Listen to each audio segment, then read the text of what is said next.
Hello, I'm Graham Horden and welcome to my product review for the new Hohem Go AI tracking device. Now, tracking devices are not new, they've been around for quite a while. In fact, I've got one that I've had for about 3 years, but it's a single axis, where the Go is a dual axis. So it means with the single axis one, you've got to get the positioning right, either with a phone clamp which you can adjust to give you the angle, or you can adjust them by raising them on a small light stand or on a pack of books or something like that. But you have to get the elevation of them right so that you sit within the center of the screen. Of course, they do track you fairly well, as you can see on the screen now. It does track you, but it's dependent upon an app running on your smartphone to be able to follow you around. The beauty of the new self-contained AI tracking units is the fact that they don't require an app or don't require Bluetooth for them to work, so they just follow you around with the camera that's on this device. First of all, a full disclaimer: this product was supplied by Hohem for the purpose of this review. However, my reviews are fully independent and are not coloured by the fact that this was provided free of charge by the supplier. So let's get into it. Let's have a look at this device, see what you get for the money, and then I'm going to show you some modifications you might want to make to this unit to make it even more successful. Let me unbox this unit, then I can show you the full feature set of the Hohem Go 2-axis AI tracking unit. So let's remove the outer sleeve.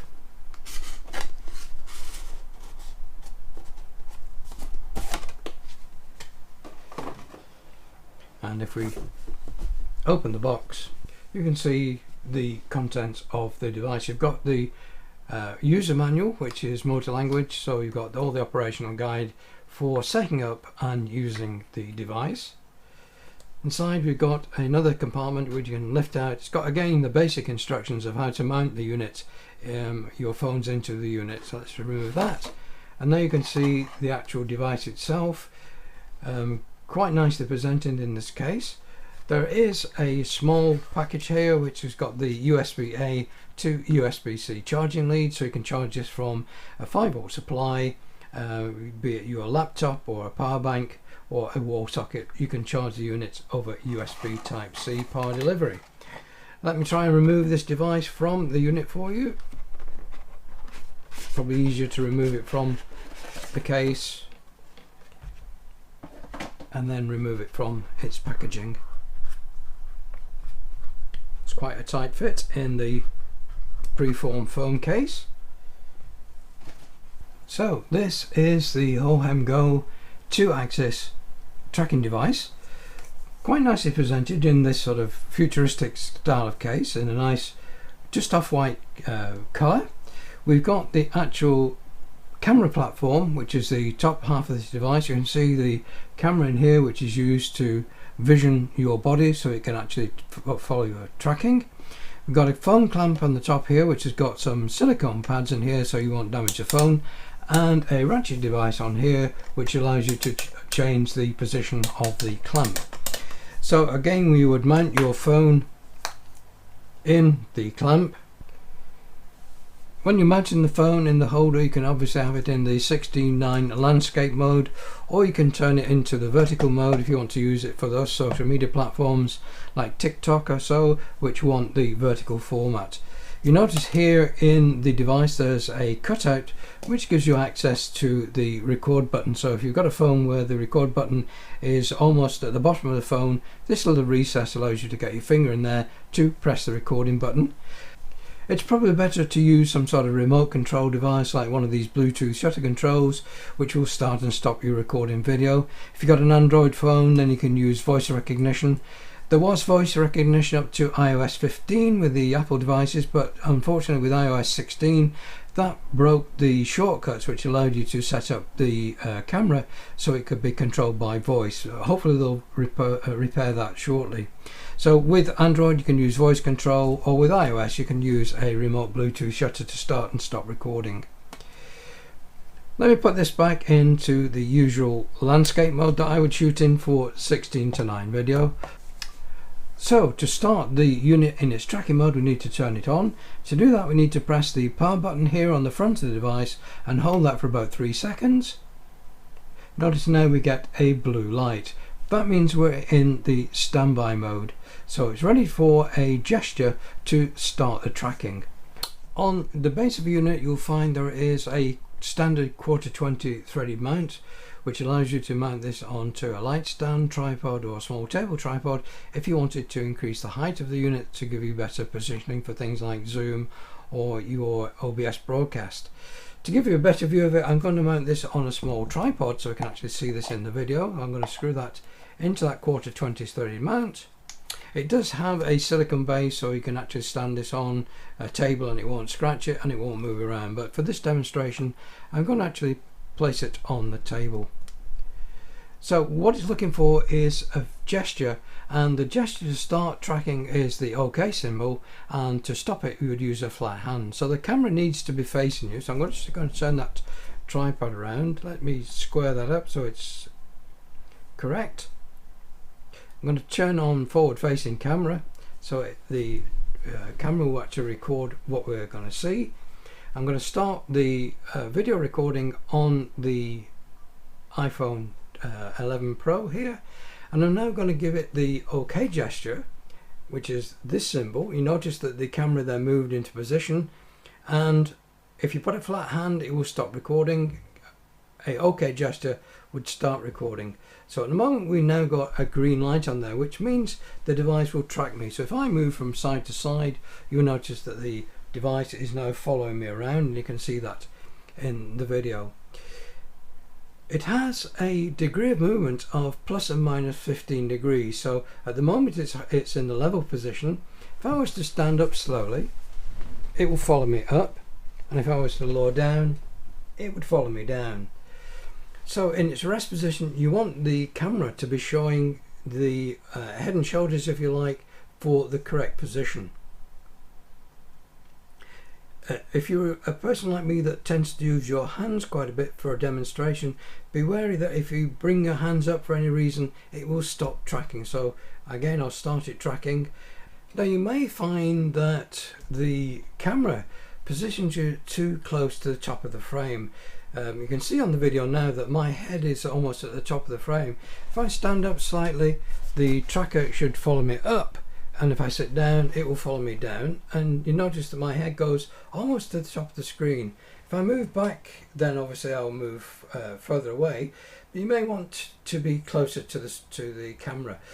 So if I want to move in, you notice that my head will go out of shot. I've come up with a solution to that, and I'm just going to demonstrate it to you now.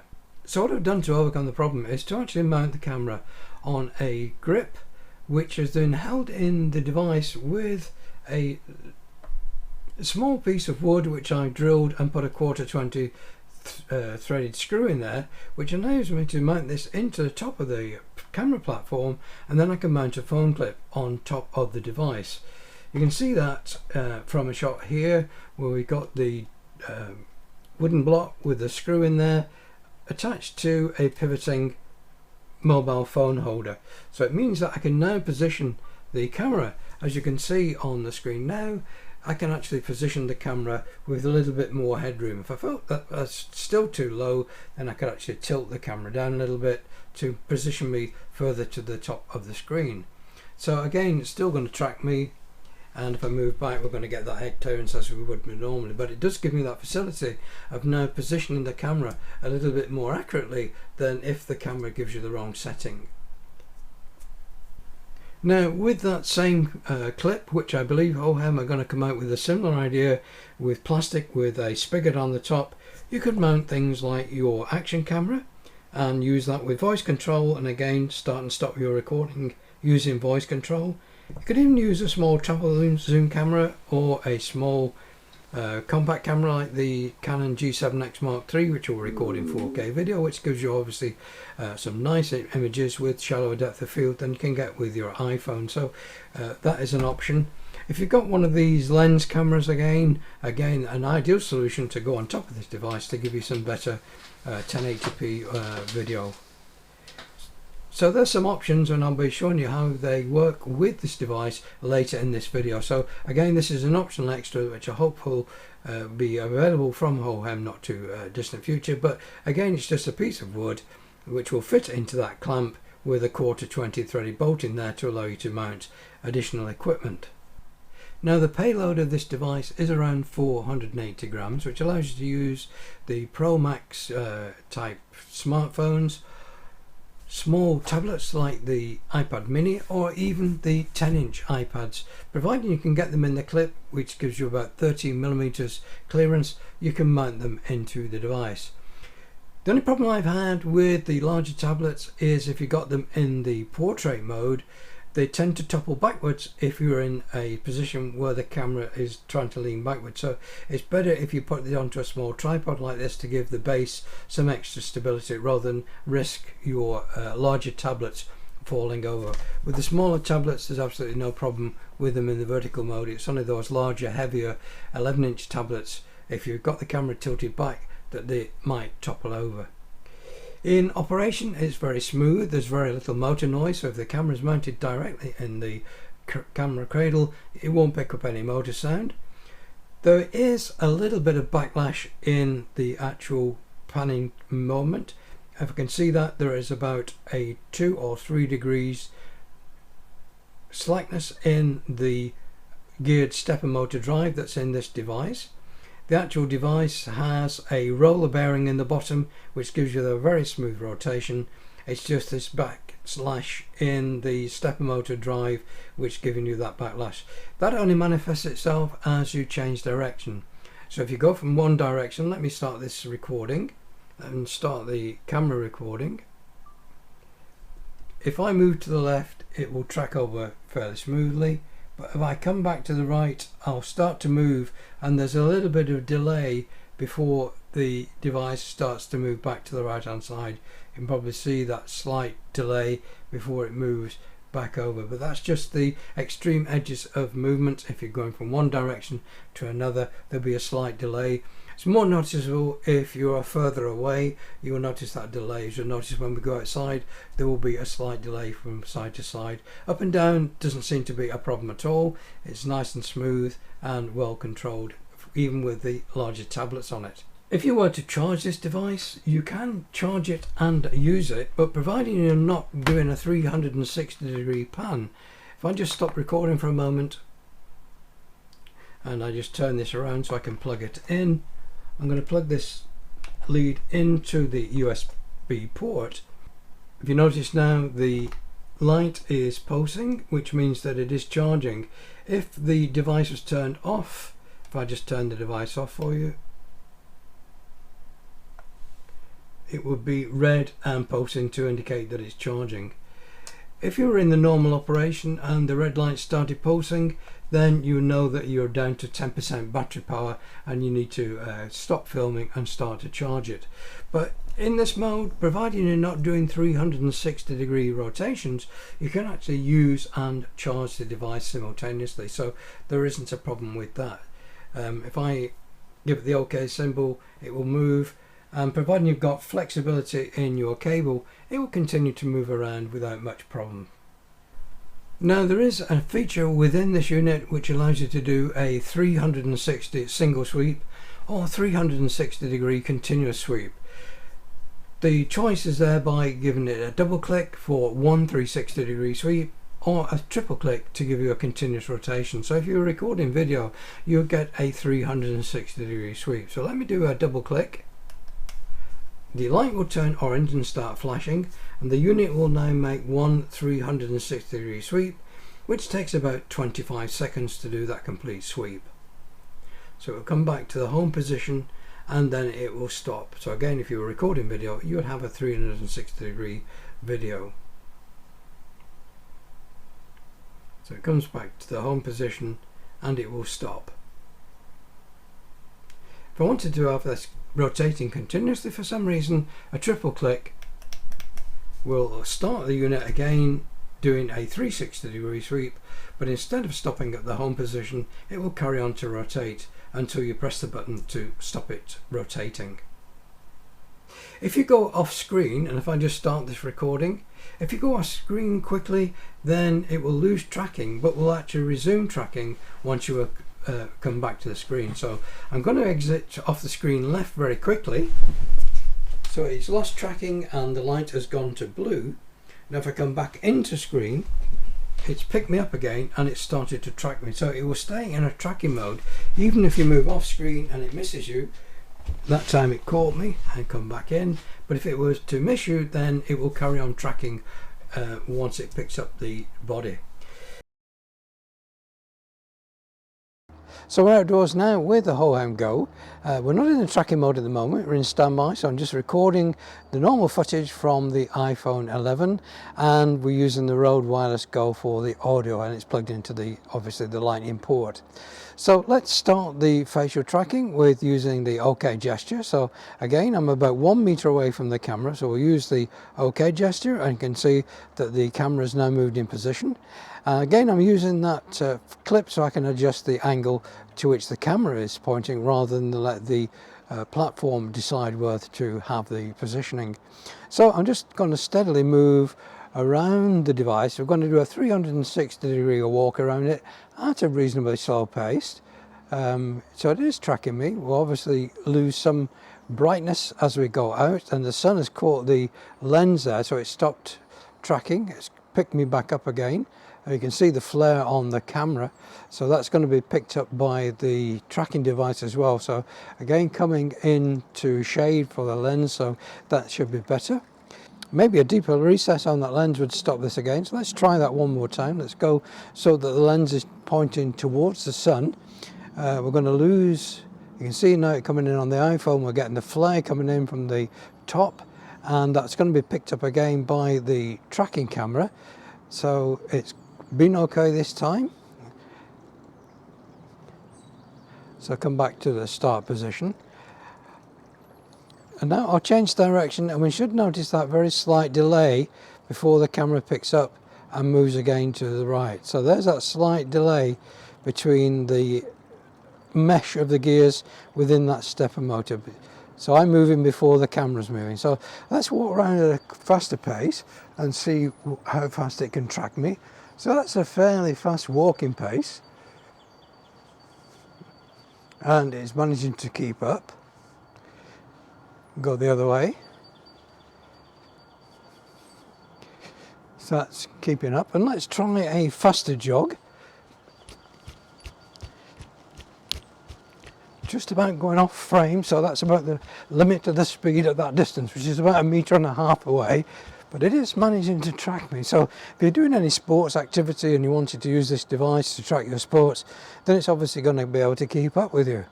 So again, if I bend down, it's going to track down. If I stretch up, it will again meet up. Let me now change the camera over to the action camera, and we'll be able to see the footage of how that tracks, again with it mounted on that modification of mine. So we're now switched over to the Osmo Action camera. We're recording using the internal microphones, not using the Rode Wireless Go for this demonstration, just to show you what is possible. So again, with the fact that we can adjust the angle of the camera using that GoPro mount, I can bring that down slightly so we're not cutting off at the top of the frame. Let's start the Hohem Go tracking. Use the OK gesture. Now it's brought my camera down, I'm going to readjust it up slightly. So there, and again it will track using the camera lens of the Hohem Go to move the stepper motor around, which is moving the platform, and again it's going to change the position that the Osmo Action is pointing. So it is tracking quite nicely, and you should get some better footage in 4K with that Osmo Action camera. Now, one of the things that might concern you is getting good audio when you're using this device and a smartphone or any other device on top of it. Now, with the smartphone you can use these wireless adapters. This one is by Zoofon, it's for the iPhone, but you can get them for the Android devices as well.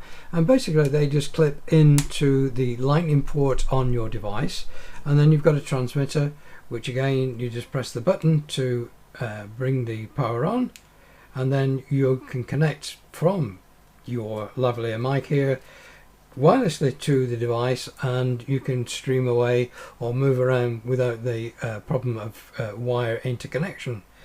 The quality of these is okay, but it's not as good as what you would get if you're using something like the Rode Wireless Go or the Rode Wireless Go 2, which I've got attached to the device here with a bit of double-sided tape. So for future enhancements for this device, if there was a cold shoe mount, you'd be able to mount either fill lights or even these wireless receivers, so you can connect them to your smartphone. So if I just plug that lightning port in there with the transmitter mounted here on my shirt, you can get some very good audio for your presentation. So it's better than using the internal mics. Even if you're using it at short distances, the Rode video mic or any of the lavalier mics will give you much better sound quality. So that's my review of this device, the Hohem Go. It is a nice little device. I like its form, I like its shape. It's much smaller than some of the competitive products, and I do like the fact that it's 2-axis. It allows you to move up and down. Even if you're fairly static for something like Zoom, it does allow you to get the right position for your camera rather than having to pile it up on boots and things like that. So it's a good device. It's fairly well made. You can see from the internal construction when I reverse engineered this to have a look how it was made. It is nicely made. The quality of the circuit board is very good, and again the internal construction with that metal bearing is going to give you a lifetime of good work with it. So very well constructed, and should give you a long time operation. So that's it for the video. Thanks very much for watching. Until the next time, please do take care, and I hope to see you all very, very soon. Goodbye for now.